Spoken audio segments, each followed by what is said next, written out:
Pemirsa, pemerintah Kabupaten Musi Banyuasin menerima 800 dosis vaksin PMK dari Kementerian Pertanian Republik Indonesia.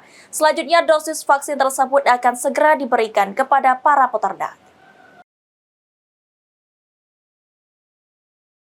Pemerintah Kabupaten Musi Banyuasin menerima 800 dosis vaksin PMK dari Kementerian Pertanian Republik Indonesia. Kepala Dinas Pertanian dan Hortikultura Musi Banyuasin mengatakan selanjutnya vaksin tersebut akan segera direalisasikan kepada peternak sapi yang ada di Muba dalam waktu dekat ini. Meski saat ini di Kabupaten Muba nihil dari serangan penyakit kuku dan mulut pada ternak sapi, namun untuk mengantisipasi hal itu pihak harus mengecek dan bergerak cepat agar wabah tersebut tidak sampai masuk dan menyerang hewan ternak yang ada di Musi Banyuasin.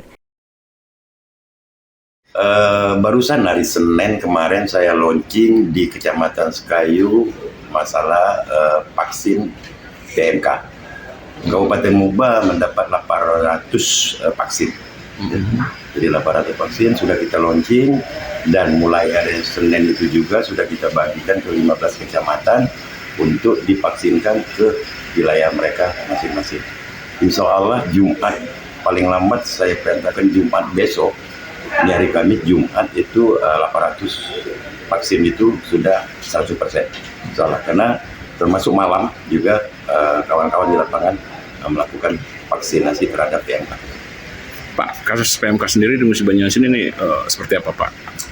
Apanya? Kasusnya ada berapa kasus dan Sampai dengan sekarang kita masih belum mendapatkan laporan adanya PMK di Kabupaten Musi Banyuasin.